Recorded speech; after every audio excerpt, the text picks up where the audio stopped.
All right, so we are moving on. This is still Unit 2. But now we're doing Chapter 6. We've actually already done a part of Chapter 6. But our next several lessons will be about the digestive system. And so you'll notice I'm continuing the numbering of the lessons from the muscles chapter.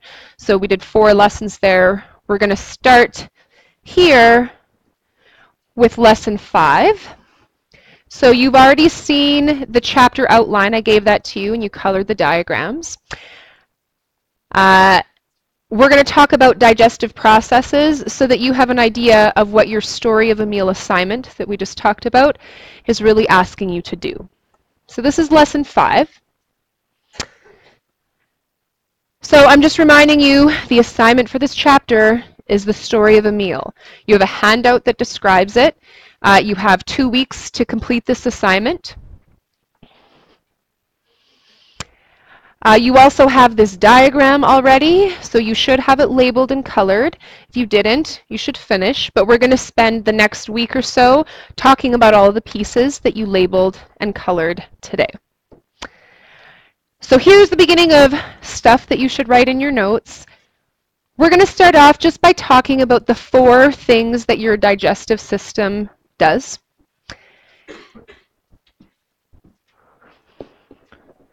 We're going to call these the main processes of the digestive system. And then you'll see we'll talk about a couple of them in a lot more detail. So we start with ingestion. Here's my picture down here. I should actually replace that and put a picture of my child being a slob. This is my little cousin from when I first made these notes the first time I taught biology 11 years ago or something like that. But ingestion describes the intake of food. And we'll see that with relatively few exceptions, your mouth is the organ that accomplishes that. The exceptions would be if for some reason your mouth is non-functional, and this would be in like serious injury situations. Perhaps there's a tube that's inserted at some other point in your throat or even in the stomach. But ingestion is the intake of food, and generally the mouth is the organ that will accomplish that. Now digestion is the second one, and then I put a funny picture of a snake swallowing something whole, because they do that, hey? They swallow things whole. And the raccoon says, you wouldn't get these stomach aches if you chewed your food properly, so it's hard to digest things when they're whole. But digestion is the breakdown of food. And there's more than one way that food can be broken down. Sometimes it's by a chemical, sometimes it's by an actual physical thing crushing it. But digestion happens in a number of places. Mouth, stomach, small intestine. They would be the major ones. The next one is absorption. And the picture I put is a micrograph, so it's a picture from a microscope of stained tissue that comes from the inside of your small intestine. So on that video, it kind of looked like gray, furry stuff. This is a cross section, so you can see that there's little like wavy fingers on the top of it, like little hairs.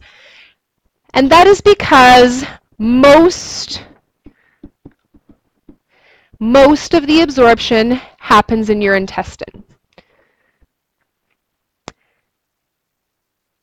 And absorption is generally happening from intestine to bloodstream. So absorption is when food gets from your digestive system into your blood. And because most of what we're going to discuss happens in your intestine, that's the thing that we'll focus on. Lastly, egestion. And perhaps you can infer from my hilarious picture what is going on. Egestion is the removal of undigested waste. So as food moves through your digestive system, your body extracts, by breaking down your food, all of the nutrients that it possibly can, but there's usually something that's left over, undigested portion of your food. A lot of that has to do with fiber, but egestion happens at the end of your large intestine, where at the end you have the rectum and the anus, and that is where the egestion is happening. So, when you describe the story of the meal, this is the path that you need to follow. How does it get in? How does it get broken down? How does food product get into your bloodstream? And then how does the undigested waste get removed? So if you were going to take the angle of a meal is a family that's going on a trip, these are the stops that they need to make. These are the things that they need to accomplish. Now what we'll do is talk first a little bit about digestion, because there are two types of digestion that happen. And then in our future lessons, we will talk about all of the places that these processes happen.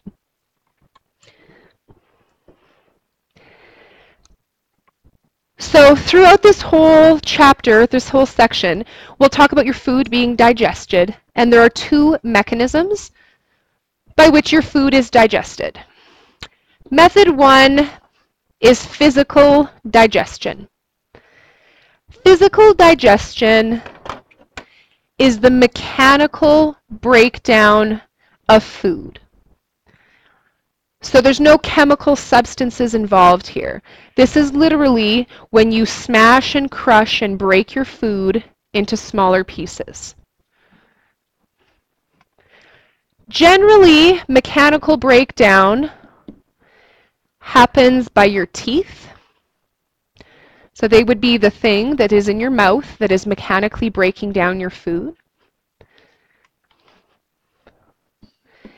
It also happens to some degree in your stomach.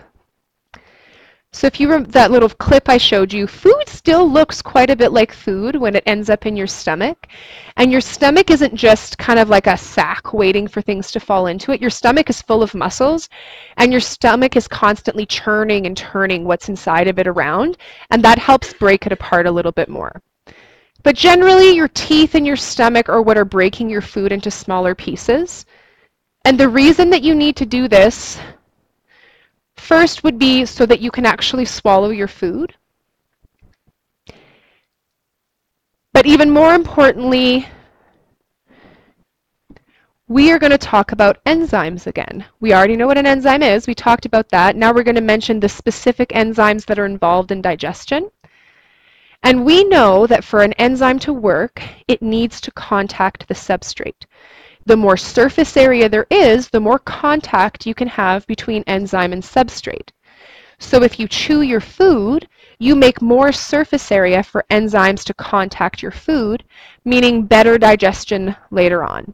So when your mom or your grandma tells you to chew your food properly, there is some very sound science behind why you should do that.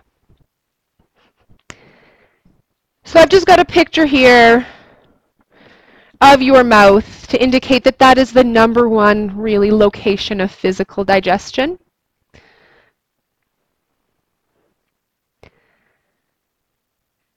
Now there are a lot of structures in your mouth. Two of them would be your teeth and your tongue. Tongue's the strongest muscle in your body. Was that your class? I think that might have been my other class. We were talking about that. Your tongue is a very strong muscle. And your tongue helps you roll food around in your mouth. It helps you get the food down your throat. And your teeth, of course, help you break the food apart.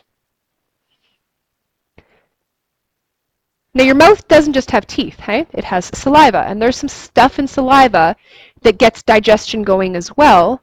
And that's the other mechanism of digestion. So mechanism one is physical digestion, where you mechanically break food down. Mechanism number two is chemical digestion. Now this is the chemical breakdown, and I'm going to write the word enzyme here. This is when usually an enzyme, helps to chemically break your food from large macromolecules into smaller molecules that can be absorbed across and through membranes into your blood. Now I'm just going to remind you of a word that we learned. You know that if I have a large macromolecule and I want to make small ones out of it,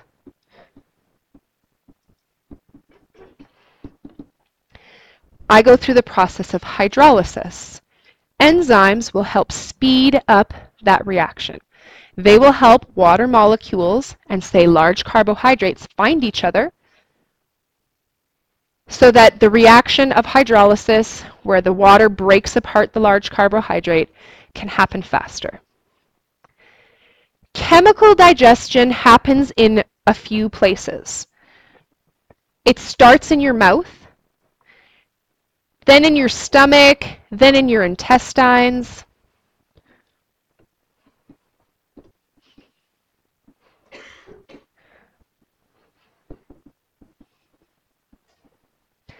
So those are places that chemical digestion is happening. So physical digestion happens mostly at the beginning, whereas chemical digestion starts out kind of slower. Only a little bit of chemical digestion happens at the beginning, and the remainder of it happens as food starts moving through your digestive system. I'll just show you what it says over here on this side. It's illustrating how, if you were to eat starch, which is a very large carbohydrate, it's a polysaccharide, your mouth has an enzyme that can help to start digesting the starch.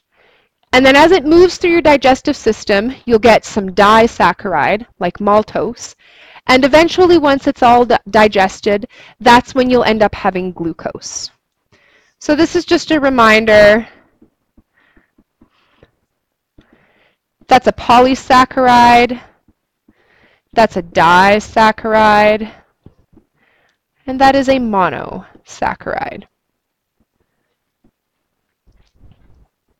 So we will talk about macromolecules again in this section, so it's convenient that we already know a lot about them.